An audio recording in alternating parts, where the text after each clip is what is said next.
අද ඔයාලට කියලා දෙන්නේ මොකුත් උයා ගන්න විදියක් නන් නෙමෙයි. මේ වීඩියෝ එක ඔයාලට ගොඩක් වැදගත් වෙයි.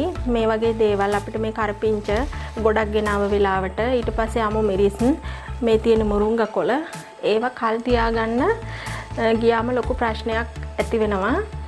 ඒ කියන්නේ අපිට ගොඩක් කල් තියාගන්න බෑ අපි සාමාන්‍ය විදියට තියාගන්නකොට.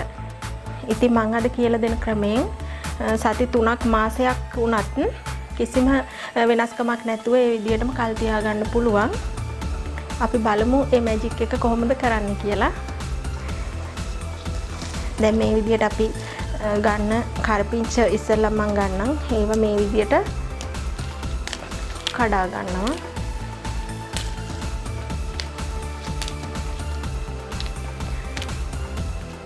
ඊට පස්සේ මේ දලු ටික මම මේ දලු ටික තියා ගන්නවා කරපිංච සම්බෝලයක් හදන්න.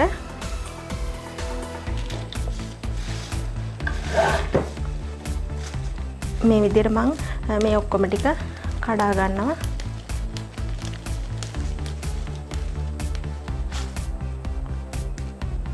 මේ කරපිංච වල දෙපැත්තම බලන්න ඕනේ හොඳට. මම කලින් බලලා තිබිච්ච නිසා තමයි මේ ඉක්මනට කඩාගෙන යන්නේ.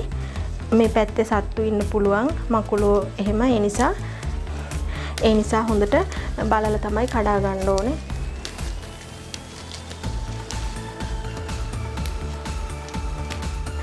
මේ විදියට ඔක්කොම කරපිංච ටික වෙන් කරගත්තා. ඊට පස්සේ මේ තමයි ඒකේ තිබිච්ච කරපිංච දලු ටික. මම මේ දලු ටිකෙන් සම්බෝලයක් තමයි හදන්නේ.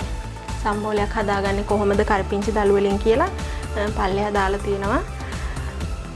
ඔයාලා එකෙන් බලන්න. ඊට පස්සේ දැන් මේ තියෙන කරපිංච වලිනුත් මම කොටසක් තියා ගන්නවා කොළ කැඳ එකක් හදන්න. ඒක හෙට ගන්න නිසා මම ඒ ටික මේ විදියට ඔතා ගන්නෙ නැහැ. ඉතුරු වෙන්නේ මේ ටික. මම මේ ටික කොහොමද ගොඩක් කල් තියාගන්නේ කියලා ඔයාලට කියලා දෙන්නම්. මේ විදියට ඇලුමිනියම් ෆොයිල් එකක් අරගන්න ඕනේ. මේවා සුපර් මාකට් වල තියෙනවා. ඊට පස්සේ කෑල්ලක් වෙන් කරගෙන අපි මේකේ තමයි මේ කරපිංච ටික ඔතා ගන්නෙ.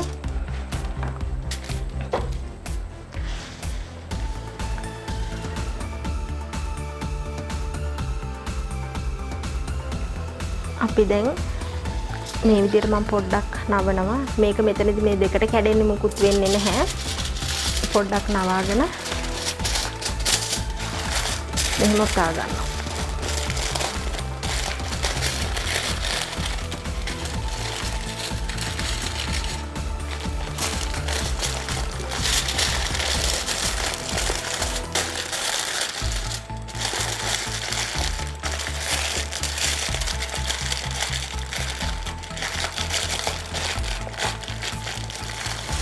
මෙන්න මේ විදියට ඔතා ගන්නවා. කොහෙන්වත් පේන්නේ මොකුත් නැහැ. ඔයාලට මේක බාස්කට් එකක දාලා එහෙම නැත්නම් shopping එකක හරි කමක් නැහැ දාලා ෆ්‍රිජ් එකේ යට කොටසේ තියාගන්න පුළුවන්. මාසයක් අනිවාර්යෙන් මේ විදියටම තියාගන්න පුළුවන්. ඔයාලත් මේ විදිය කරලා බලන්න. ඊට පස්සේ අපි මුරුංගා කොළයි අමු මිරිස් ටිකයි තියාගමු.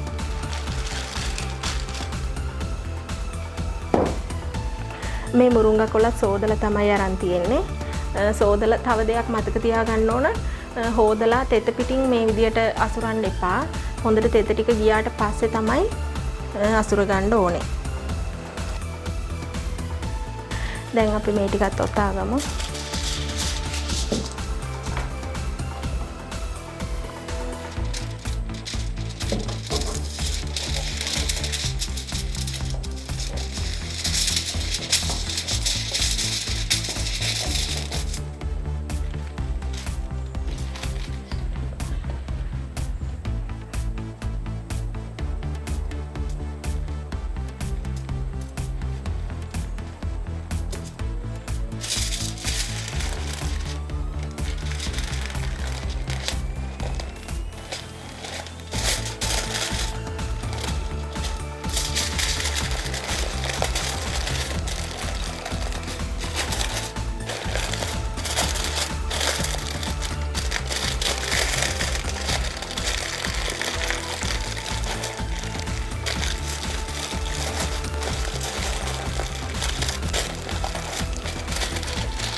මෙන්න මේ විදියට අපි මුරුංගා කොළ ටිකත් ඔතා ගත්තා. දැන් මිරිස් ටික මේ විදියට නැටි පිටින්ම දාලා තියාගන්න පුළුවනි. ඒත් මේ මිරිස් ගන්නකොටම චුට්ටක් පරණ වෙලා නිසා මම මේ වගේ නැටි ටික අයින් කරනවා.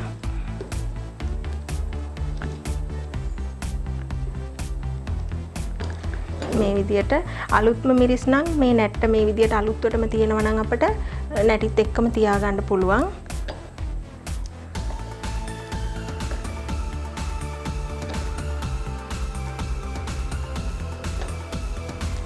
මේ විදියට අපි මේ ඔක්කොගෙම නැටි ටික අයින් කරගමු.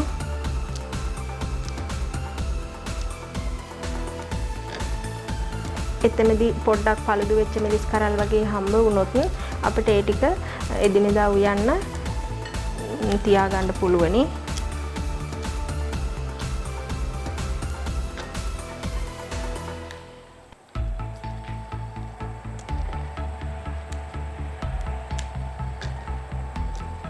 නැටි ටික ඔක්කොම කඩාගෙන තියෙන මිරිස් වල ඒ ටිකත් අපි ඔතා ගමු.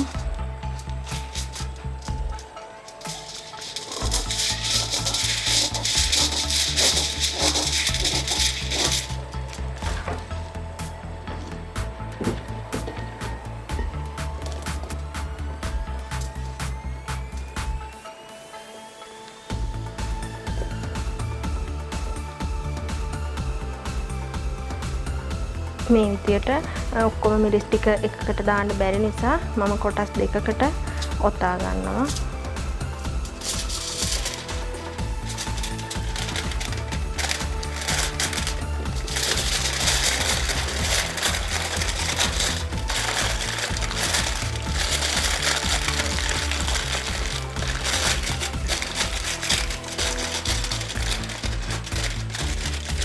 මේ වාපහුව එළියට ගන්නකොට පරිස්සමින් ගත්තොත් ෆොයිල් එක ඉරා ගන්නේ නැතුව අපිට නැවත වතාවක් පාවිච්චි කරන්නත් පුළුවන්.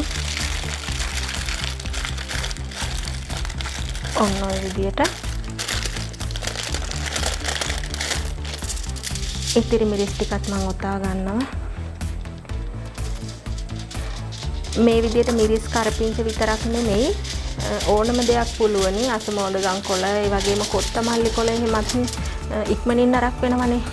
ඒත් මේ විදියට හොඳට තෙත බේරෙන්න ඕනේ. හොදලා හොඳට තෙත බේරුණාට පස්සේ ෆොයිල් එක කොටා ගත්තාම මාසයක් විතර කිසිම ප්‍රශ්නයක් නැතුව තියාගන්න පුළුවන්.